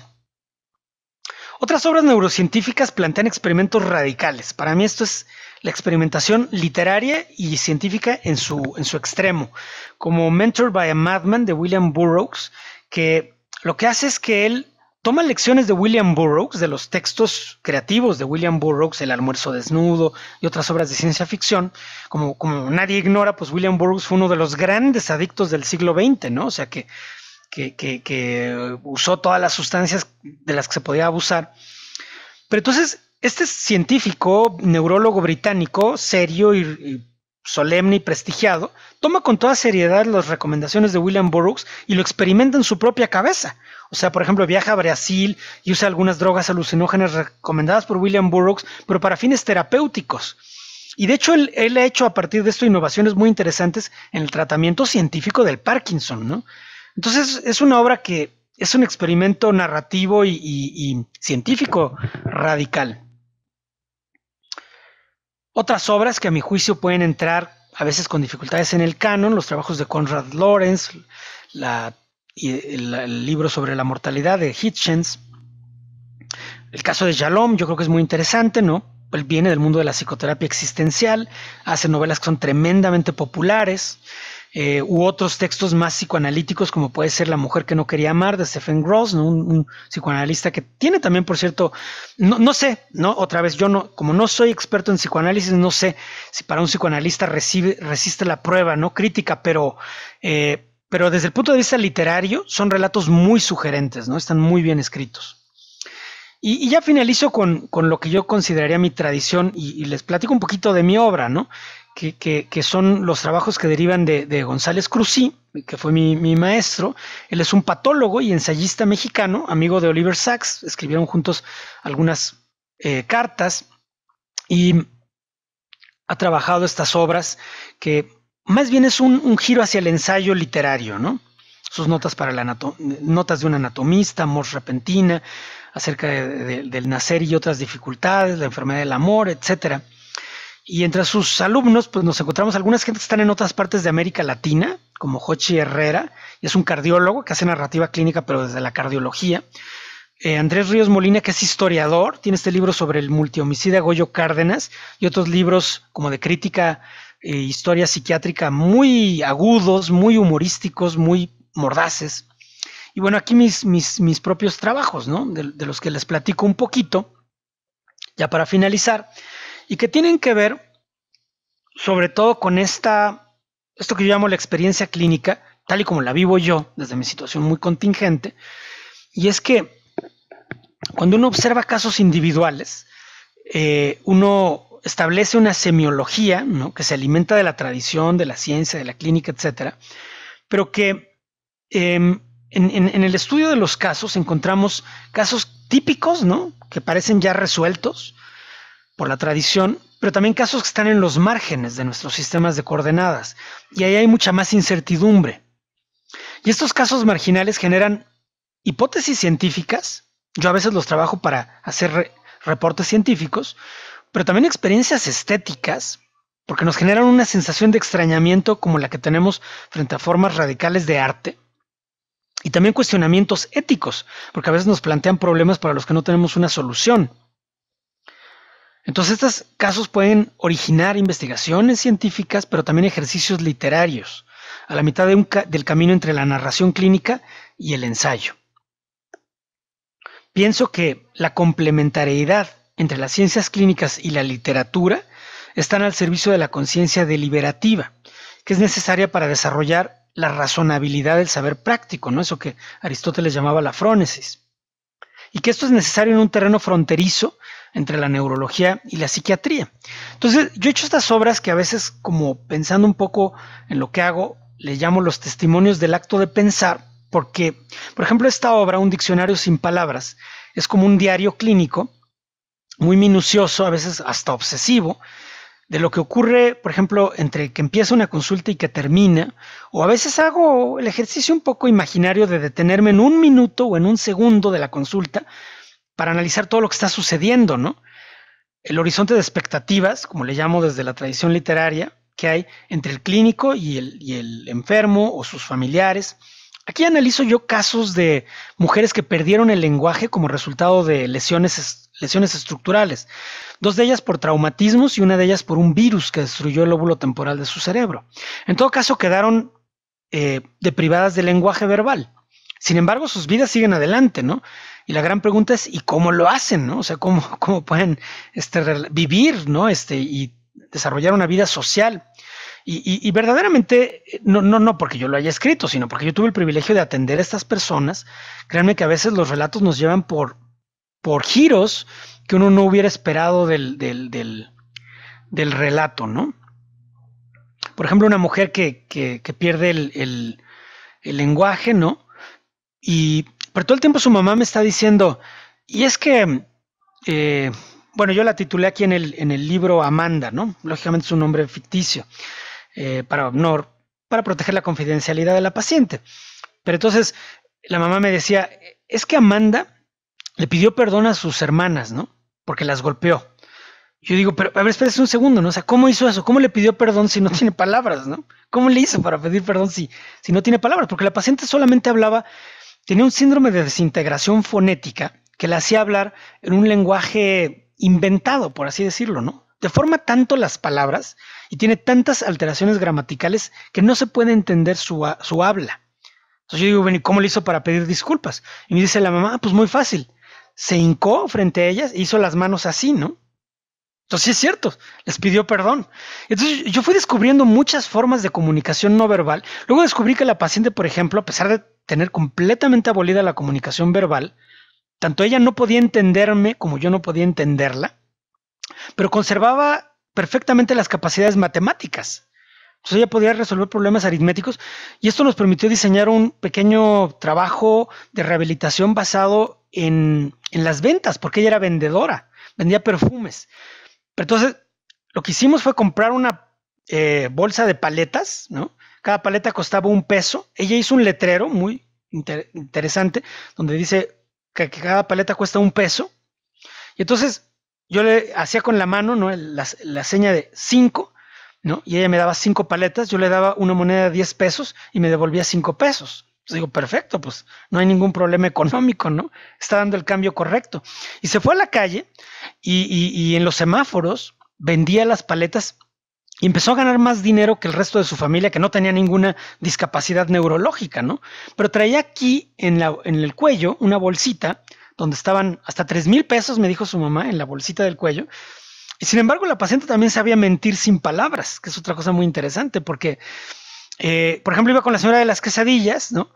Y hacía un gesto como de que tenía mucha hambre, se agarraba el estómago, ¿no? Ponía la mano en su pancita, ¿no? Y hacía un movimiento circular y un gesto como de tener cierto malestar. Y entonces la de las quesadillas decía, ay, Amanda, ¿quieres una quesadilla? Sí, ¿de qué la quieres? ¿De champiñones, de pollo? ¿De qué la quieres? Se las daba, ¿no? Y luego le decía a la señora de las quesadillas, oye, ¿me puedes pagar? ¿No? Hacía el gesto con la mano, porque todos sabían que no entendía el lenguaje verbal, pero hacía gesto con la mano. ¿Sí me pagas? Y la paciente hacía un gesto de, no tengo, ¿no? No tengo dinero. Pero ella traía ahí en el cuello la bolsita, donde sabe perfectamente que tiene 3,000 pesos. Entonces, efectivamente está mintiendo sin palabras, ¿no? Bueno, son temas que aparecen ahí en el texto. Ya no quiero entretenerlos más con esto. Yo analicé, por una parte, en el paciente, ¿no? Este conflicto, a lo mejor, pues, que viene a cuento en un foro de psicoanalistas, entre lo que Paul Ricoeur, en su lectura de Freud, llamaba Eros y Ananké, ¿no? O sea, el principio del placer y el principio de realidad. Ricoeur ahí lo eleva el principio de realidad también a una figura mitológica, ¿no? Este dios Ananké. Pero ¿cómo se da este conflicto en ausencia de lenguaje verbal? Es un tema muy interesante. Y por otra parte, también, al mismo tiempo trataba yo de analizar en el clínico, o sea, en mí mismo, la tensión entre un optimismo irreflexivo que me llevaba a pensar que yo podía curar a la paciente, ¿no? Y un realismo depresivo, ¿no? Que me decía, pues no puedes, ¿no? Pero si no puedes, entonces, ¿qué vas a hacer al respecto? O sea, ¿cuál es tu posibilidad de tratamiento, verdad? Y es un poco ese análisis lo que me interesaba en esa obra. Esta otra que se llama El Diccionario Clínico sin Palabras, procede en forma alfabética, con palabras como autoscopía, delirio, duelo, esquizofrenia, para ir generando relatos clínicos que a veces son más bien ensayos o a veces están en esa frontera. Y bueno, finalmente este otro libro sobre la depresión, ¿no? Que es un poco más histórico y más ensayo como de divulgación científica. Aquí ejemplos de los tipos de trabajos que vienen en esta obra, ¿no? Síndrome de Charles-Bonnet es un paciente que no puede ver, está ciego por un tumor que destruyó las vías visuales, pero tiene alucinaciones visuales muy complejas. Entonces, acerca de todo lo que el paciente hace con ello. Síndrome de Cotard son pacientes que tienen delirios porque que piensan que están muertos o que no tienen cerebro, que no tienen corazón, que no tienen órganos corporales. Y bueno, por una parte viajo yo un poquito a la tradición del siglo XIX para ver cómo se veían estos casos entonces, cómo los vemos ahora con herramientas de neurociencias, ¿no? Algunos son pacientes que han tenido propiamente enfermedades neurológicas que me permiten rastrear un poco la señal a nivel cerebral, tratando de no perder la riqueza de la fenomenología, ¿no? Aquí un poco las hipótesis que derivan de eso, pero no me detengo tanto en ello, sino también les quiero decir que a veces es tanta la tensión que me produce todo esto que, por ejemplo, aquí mejor escribí una novela acerca de ese problema, ¿no? El síndrome de Cotard. Pero es una novela completamente de ficción, ¿no? Entonces finalizo con esta idea. Al resguardar el valor de los hechos objetivos y de los aspectos corporales, y de manera simultánea el valor del conocimiento intersubjetivo, la narrativa clínica se convierte en una herramienta que explora la conciencia humana mientras transita entre el arte y la ciencia, entre la semántica de la mente y la semántica corporal. Su aportación ética al gran debate filosófico radica en que toma como punto de partida ese lado problemático de la conciencia marcado por el dolor, las emociones aflictivas y la descomposición cognoscitiva. La narrativa clínica desarrolla un horizonte artístico al registrar la tensión entre dos perspectivas contrapuestas. Se funda en la objetividad de la ciencia, pero frente al concepto intersubjetivo de los enfermos, logra ver algo más que una mera materialidad descompuesta. ¿Y qué hay más allá de esa materialidad? No se busca la esencia sobrenatural al estilo de las tradiciones religiosas.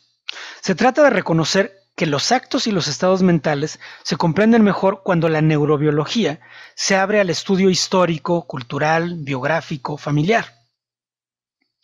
Si la ciencia médica tiende a la estandarización y a buscar verdades generales sobre la salud y la enfermedad, la narrativa clínica suele hacerse cargo de los huecos en la teoría clínica, los casos atípicos, las excepciones a la regla, todo lo que queda como marca de la diversidad y que resiste la reducción a esquemas biológicos o sociales basados en claves monolíticas para explicar la condición humana.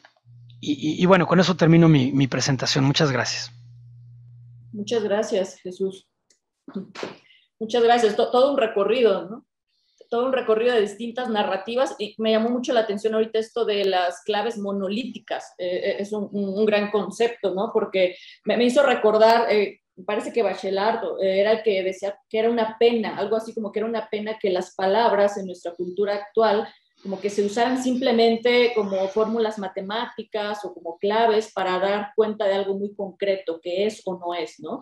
Y que perdieran como esta capacidad de lo poético o de la subjetividad, ¿no? Entonces, algo así creo que es de Bachelard, y me hizo recordar mucho esto de las claves monolíticas, ¿no? Y bueno, dentro de esta narrativa, yo tendré como a lo mejor una primer pregunta o comentario en lo que se van animando, y ahorita lo vamos compartiendo. Pero hablaste de muchos géneros o distintos tipos de discursos de la narrativa, ¿no? Por ejemplo, el reporte de caso, se mencionó los historiales clínicos de Freud, novela, ensayo, poesía.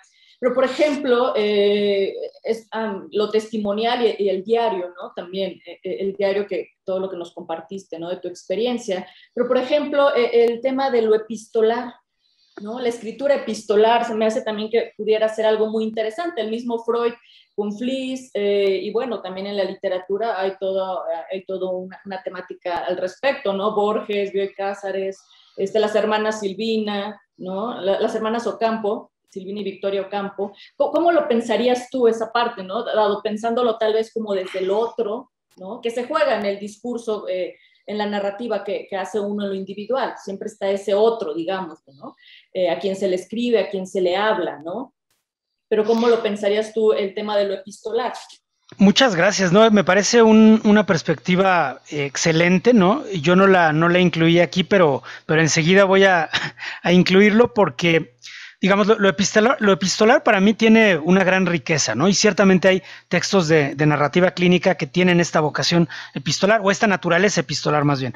Por una parte, que creo yo que se combina en lo epistolar la perspectiva en primera persona, ¿no? O sea, el yo que narra, pero hay un narratario, como se dice, ¿no? Y el narratario, a diferencia de lo que hace el narrador de ficciones, al estilo Borges o García Márquez o el que sea, que le habla a un mundo, ¿no? Imaginario de lectores. En cambio, en lo epistolar nos comunicamos con una persona muy específica, ¿no? Con un lector de nuestras cartas que casi siempre tiene esta naturaleza personal, o a veces puede ser de otra naturaleza, puede ser una cartas políticas, qué sé yo, pero hay como una comunicación en segunda persona, o sea, lo veo como algo que queda, ¿no? Un registro que queda de esa comunicación en segunda persona también, donde la primera persona y la segunda persona se fusionan, no se confunden, pero llegan a establecer un puente muy claro.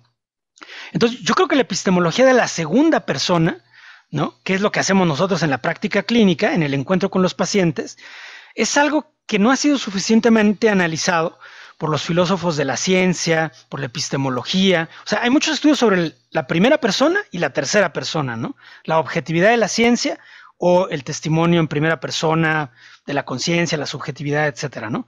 Pero la comunicación, ¿no? Del tú y yo, que define la epistemología de la segunda persona o gnoseología de la segunda persona, como queramos llamarle, pues a mí me parece fascinante. Y entonces creo que el caso de lo epistolar va muy a cuento.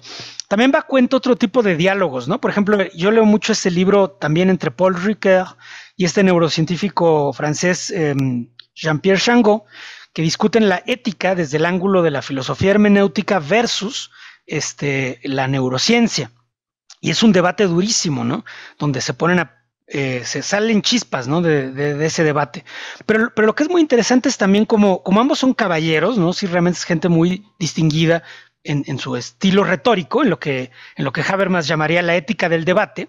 Entonces, eso permite que una y otra vez, cuando están a punto de pararse y agarrarse a golpes, pues busquen salidas para la comunicación, ¿no? Y para el acuerdo intersubjetivo. Entonces yo pienso que eso nos puede enseñar mucho, y gracias por comentarlo, me parece una perspectiva muy necesaria. Sí, otra sería, a lo mejor estamos más cercanos a esta otra parte de la otra voz, ¿no? Con los seudónimos o con el alter ego, ¿no? Que también es un discurrir muy, muy interesante en todo el mundo literario, ¿no? Pessoa, ¿no? Por ejemplo, ¿no? O no nos vayamos tan lejos, yo siempre rescato a Manuel Gutiérrez Nájera, mexicano, que también era pues, el Pessoa mexicano, digámoslo, con todo este tema de los heterónimos, ¿no? Entonces, desde ahí lo pensaba, ¿no? También esta otra parte de la otra voz, ¿no? Al Claro, otro a quien se le escribe. sí, es verdad. El caso de Pessoa yo creo que es especialmente interesante, ¿no? Todo ese desdoblamiento de la identidad que hace que pareciera pues como imaginario, ficticio, creativo, pero que de todos modos nos sirve mucho para el análisis también clínico.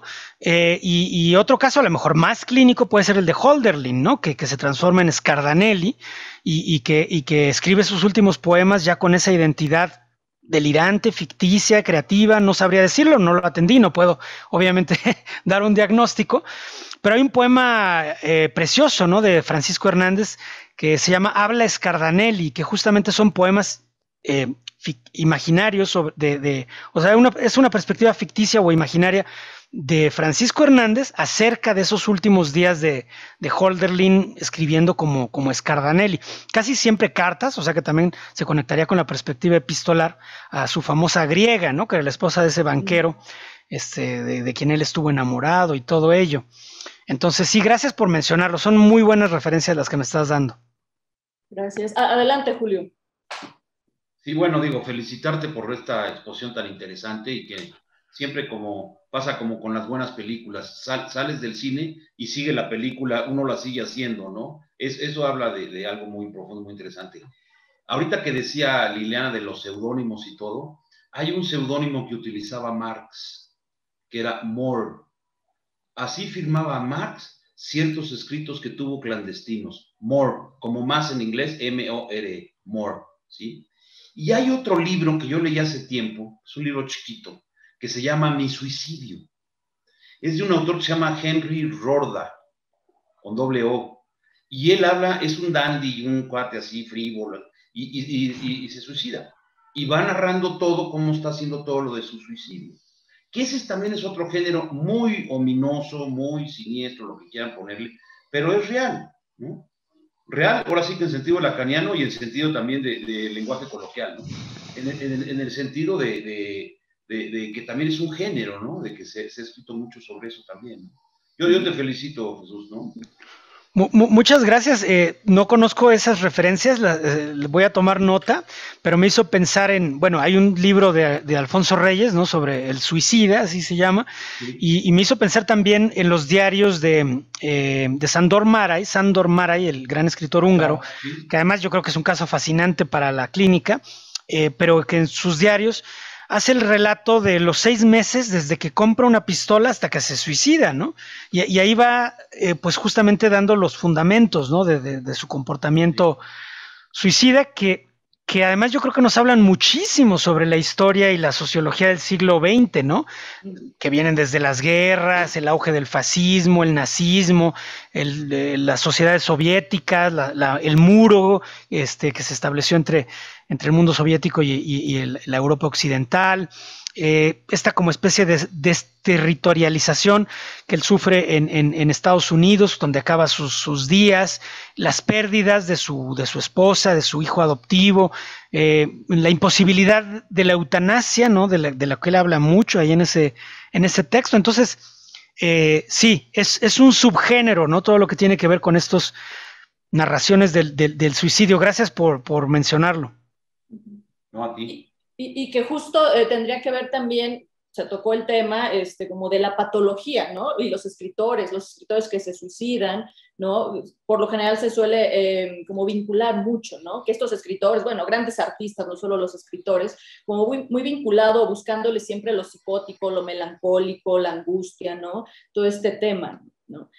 ¿Tú cómo lo estarías pensando? Porque hay diversas posturas también, ¿no? Hay quien no se suicida, ¿sí? O al revés, poniéndolo, no todos los que están deprimidos, no todos los que están en una situación a lo mejor de una cuestión de dolor mental, algo que está sufriendo, no todos pueden crear o escribir, ¿no? También sería otra forma de plantearlo, ¿no? ¿Cómo lo piensas tú eso? Sí, bien dicho. Digamos, centrándome un poco en la pregunta específica que tiene que ver con la relación entre estos creadores, casi muchas veces de literatura, simplemente como para demarcar un poquito el tema, ¿no? No porque no haya otros creadores de otros campos que hayan dejado también testimonios muy interesantes en la música o en la pintura, pero en el caso de la literatura, que ha sido muy estudiado por muchas personas, en Estados Unidos por Nancy Andreasen, que buscaba más bien hipótesis muy neuropsiquiátricas, incluso genéticas, ¿no? De relaciones entre la creatividad y la psicopatología, o el libro de Kay Jamison, muy famoso, Marcados por el Fuego, etcétera. Digamos, yo no soy muy aficionado a tesis muy reduccionistas, ¿no? Que de alguna manera, en teoría, explicarían ya por completo el problema. Tampoco las descartaría al 100%, ¿no? O sea, diría, bueno, vamos a atender lo que nos dicen los datos, ¿no? Y vamos a observarlo. Pero sí tengo otro libro que todavía está inédito. El tema es la melancolía creativa, y ahí sí traté de ir haciendo como estudios de caso más históricos, más biográficos, y realmente es muy revelador todo lo que cada caso nos dice. Por ejemplo, ahorita mencionábamos el caso de Sándor Márai, ¿no? El caso de Sándor Márai no se puede entender si no entendemos justamente los conflictos entre la Unión Soviética y Estados Unidos. No se puede entender si no entendemos el auge del fascismo. Entonces, por ejemplo, hay una hipótesis meramente genética, pues parecería hasta ingenua, yo diría, ¿no? Pero claro, puede haber otros casos donde no sea tan irrelevante, ¿no? Hay casos como los casos latinoamericanos de Leopoldo Lugones, de Horacio Quiroga. Algunos son historias transgeneracionales muy atractivas también. Entonces nos revelan otras cosas, ¿no? Con esas grandes narrativas transgeneracionales, y lo que nos puedan revelar acerca de la transmisión cultural o incluso hipótesis genéticas, como lo planteaba Nancy Andreasen, ¿no? Otros casos, como el de Stefan Zweig, también tienen mucho que ver con los grandes conflictos armados del siglo XX. El de Walter Benjamin, indiscutiblemente un caso fascinante también, ¿no? Entonces yo creo que cada caso nos revela muchas claves, ¿no? Yo por eso acababa mi ensayo diciéndoles que yo en lo personal pues soy muy escéptico de estas claves monolíticas para entender la condición humana, ¿no? Pero porque creo que más bien lo que vemos es mucha heterogeneidad, ¿no? Y que realmente es un concierto donde participan realmente muchas variables, muchas cosas en juego, algunas donde podemos establecer semejanza entre casos distintos y otras que son más bien trayectorias muy específicas que recorre un individuo, ¿no? Pues yo creo que ustedes como psicoanalistas lo saben incluso mejor que yo, ¿no? O sea, las trayectorias muy específicas que recorre cada individuo, ¿no? Y que hace difícil después simplemente decir, todos los suicidas son iguales o todos los deprimidos son iguales, ¿no? Eso parece imposible, ¿no? De establecer cuando ya hablamos de narrativas tan particulares. Sí, justo me viene a la mente, hay una anécdota que quién sabe qué tan distorsionada, qué tanto de verdad o no, pero está esta anécdota de que James Joyce lleva a su hija Lucía a consulta con nada más ni nada menos que con Jung, ¿no? Entonces, creo que es Ricardo Piglia quien la comparte, la lleva porque está muy angustiado, Lucía está como que empezando en pródromos de ahí de un brote psicótico, entonces Joyce está como desconcertado, más que angustiado, desconcertado, y le pregunta al gran maestro Jung que no entiende cómo es que Lucía no puede hacer lo que él ha hecho, ¿no? Que él se considera también a lo mejor un tanto perturbado, con complicaciones, sin embargo, él escribe, ¿no? A lo que Jung le responde, bueno, sí, pero ahí donde usted nada, ella se ahoga, ¿no? Entonces sería un poco para dar cuenta de esto, o bueno, Virginia Woolf, ¿no? O sea, escribió tanto y sin embargo terminó suicidándose, ¿no? Entonces creo que este tipo de experiencias relatan que lo que tú comentabas, ¿no? Que hay distintas subjetividades. Sí, yo solo para un último comentario al respecto sería que cuando uno analiza la convergencia entre esos dos temas, surgen hipótesis médicas, surgen hipótesis psiquiátricas, sin duda surgen hipótesis psicoanalíticas también, pero yo lo pienso de dos formas, ¿no? O sea, pienso que puede haber una relación estadística entre esos dos dominios, si es posible, y habría que explicarlo desde un punto de vista científico, ¿no? Como lo ha intentado Nancy Andreasen y otras gentes, pero también pienso que escuchando a las personas como Virginia Woolf, etcétera, que lo han vivido, cuando están en los estados de profundo padecer, muy probablemente la creatividad disminuye, no aumenta, ¿no? Porque el padecer puede ser tan intenso, excepto en los casos de manía, que son punto y aparte, como el de Gerard de Nerval, pero la depresión es tan intensa que lentifica el pensamiento, reduce la motivación, reduce el deseo de escribir, de vivir y de todo. Sin embargo, cuando estos individuos salen de la etapa depresiva, William Styron también hace un testimonio muy preciso en ese sentido, pero cuando salen de ahí, ¿no? Entonces sí creo que todas esas vivencias enriquecen mucho su obra, sobre todo porque la hacen menos superficial, ¿no? Entonces yo siempre lo he pensado así un poquito, como regresando otra vez a Roger Bartra, ¿no? Que cuando estamos frente a la melancolía, yo pienso que el individuo melancólico que está aislado, separado de los otros y demás, sin embargo, contiene mucha información que es de valor colectivo, ¿no? Es de valor para todos. Nos habla de los grandes problemas de la tribu, por así decirlos, ¿no? Solo que él está separado, está aislado, ¿no? Y a lo mejor es un poquito el trabajo de nosotros, ¿no? Como de ir estableciendo ese puente, porque en realidad el individuo melancólico, y esto lo digo desde Aristóteles hasta la actualidad, contiene información de valor. Los estudios epidemiológicos lo revelan, ¿no? O sea, la relación con las grandes pérdidas, ahorita lo vemos con la pandemia, ¿no? La relación con la violencia, incluyendo la violencia sexual. Entonces, casi siempre las vivencias en la biografía de estos individuos, pues, contienen información que es de valor para todos, ¿no?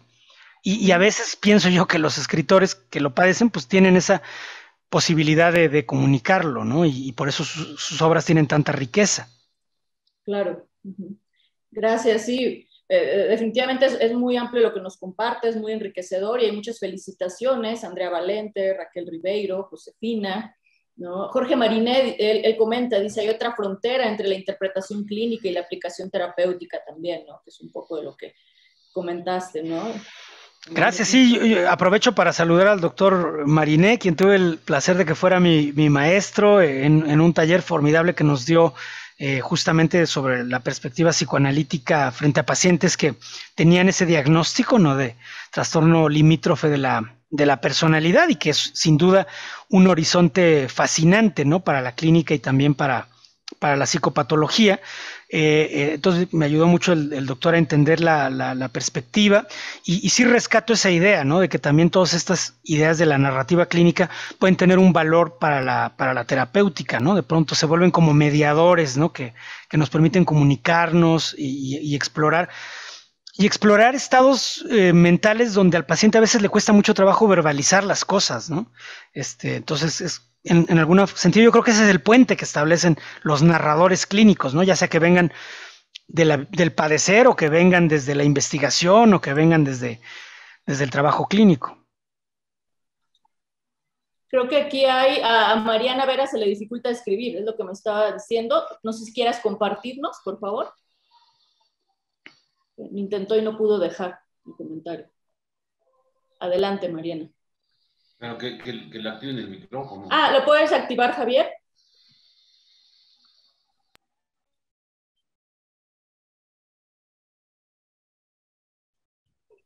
Adelante, sí, porque no pudo dejar su comentario. Adelante, sí. Hola, doctor, muchas gracias su ponencia, muchas felicidades. Y a mí me gustaría preguntarle si ¿qué cree que es una ventaja o una desventaja en sus propios textos poner su subjetividad plasmada en los escritos? Gracias. Gracias. Ahí está. Te agradezco la pregunta, ¿no? Mi perspectiva personal, que es perfectamente criticable y discutible, es que si yo trato de hacer un ejercicio honesto de lo que es la fenomenología clínica, o sea, como tú lo sabes, yo vengo del campo de la clínica hospitalaria, ¿no? La más prosaica de todas, por así decirlo, ¿no? Pero yo pienso que si se hace un ejercicio honesto por entender la fenomenología clínica, o sea, como lo dijo algún maestro que también tuve que ver, psicoanalista, el doctor Sánchez Bringas, decía que tenemos que atender a los hechos de la entrevista, ¿no? O sea, uno hace una entrevista clínica todos los días con un paciente que tiene un diagnóstico de esquizofrenia, bipolar, qué sé yo, ¿sí? Y uno tiene que observar cuáles son los hechos y observarlos en teoría con la mayor objetividad posible. Pero no son nada más los hechos del paciente, también son los hechos del clínico, porque el clínico está haciendo preguntas, el clínico está haciendo gestos, el clínico está estableciendo un nivel de control de lo que sucede durante la entrevista. Entonces, una fenomenología más auténtica tendría que dar cuenta de las dos partes, ¿no es cierto? O sea, lo que dijo el paciente, cómo lo dijo, sus gestos, pero también lo que yo dije, lo que yo hice, lo que yo pensé, porque todo eso está influyendo en la película en tiempo real que se está generando allí, ¿no? Por eso esta idea está un poco obsesiva de este libro, El Diccionario sin Palabras, por tratar de ir capturando esos fenómenos, ¿no? Porque además hay también, en ellos se nos van muchas cosas que son errores de los que luego aprendemos. Yo tuve un éxito con una paciente que estaba afásica y logró hablar, y casi de veras, créanme que no es que cursara con un delirio, ¿no? Pero sí tenía un optimismo irreflexivo, pensando que yo iba a lograr lo mismo con otros pacientes, ¿no? Y yo creo que nos pasa. Entonces, indiscutiblemente, los clínicos tenemos que tener esas capacidades de introspección, tenemos que atendernos nosotros mismos en nuestra terapia o en los espacios convenientes para ello. Y bueno, la literatura también es un espacio ahí para la reflexión, ¿no? Entonces, a mí simplemente me parece más honesto, ¿no? Me parecería muy caricaturizado pensar, el paciente hizo y dijo y no sé qué, como si yo no hubiera estado ahí. Pues era una experiencia donde era un encuentro clínico, ¿no? Claro, es muy distinto en un formato científico. Como tú lo sabes, a veces hacemos reportes científicos y ahí es otra historia, ¿no? Y lo hago con esa epistemología. Pero la literatura sí me da la posibilidad de tratar de dar cuenta de una fenomenología más auténtica. Es lo que pienso. Gracias. Sí, ahorita que decías del involucramiento del otro lado, ¿no? Ya sea del médico, del psiquiatra, del psicoanalista, el terapeuta, pues es una forma muy particular, ¿no? De narrar o de dar cuenta de lo que ocurrió en ese encuentro, ¿no? Pienso también de Andrew Formantel, tiene una forma muy, muy, muy específica y muy linda de compartir los casos, ¿no? O de compartir a su paciente y se va involucrando mucho ella y va relatando lo que pensó, lo que le evocó y un poco también compartiendo como lo que va ocurriendo en la sesión, ¿no? Es un libro, no me acuerdo si es en el de Elogio del Riesgo, pero me recordó mucho esto ahorita que lo que nos compartías, ¿no? Esta forma como muy particular de narrar de ella, de Dulce Mantel. Ok. Pues hay muchas felicitaciones, Victoria Williams, Blanca también. Preguntan cómo contactarte. En cuanto a la conferencia, más adelante se va a subir a la página de la Asociación Psicoanalítica y ahí van a poder tener acceso también y poder volver a verla, ¿no? Preguntan también de cómo contactarte. Con todo gusto, cualquiera de las personas que tuvieron la atención de escuchar esta plática, Liliana, si tú quieres compartirle mis datos que tú tienes, no tengo Perfecto. ningún inconveniente. Perfecto. No sé si haya algún otro comentario. Nos deja mucho, como dijo Julio, nos deja con cosas todavía ahí pensando, ¿no? Y por escribir o por volver a darles una vuelta, digamos. Okay. Si no hay ningún otro comentario o pregunta, pues te agradecemos muchísimo que nos hayas podido acompañar. Adelante, Julio. Yo nada más te agradezco a nombre de Olga Santamaría, que es nuestra presidente de la asociación, que no pudo estar ahora por atender otro compromiso. Yo soy el secretario de la asociación, entonces te agradecemos mucho, Jesús, y obviamente aquí es como la primera de varias que vamos a invitarte, porque es un tema muy interesante, de mucha vigencia, y yo creo que esto que hablas tú de la frontera, yo pondría como una figura. Nos haces esto de la frontera porque nos conviertes en migrantes. Y entonces migramos a las neurociencias, al psicoanálisis, a la literatura. Y eso es algo que siempre se agradece, que lo convierta a uno migrante, donde sí las fronteras nos dan como pasaportes, ¿no? Y por último diría, bueno, pues un hilo conductor de tu plática sería esta frase, ¿no? ¿Quién dijo que la poesía no cura? Gracias, Jesús, y gracias a todos. Al contrario, gracias a todos ustedes. Hardes, que son las que manejan lo científico de la asociación. Liliana, tienes el micrófono. No, pues muchísimas gracias. Reiteramos esto, tienen las puertas abiertas. Ojalá que podamos volver a coincidir para poder explorar estos territorios, ¿no? Justos de frontera, ciudadanos de muchas narrativas, ¿no? No solo de una. Okay. Muchísimas gracias por su escucha tan generosa. Hasta luego. Okay. Hasta pronto. Un saludo a Jorge Mariné, mucho gusto en verte, Jorge. Hasta pronto, muchas gracias. Gracias. Bye.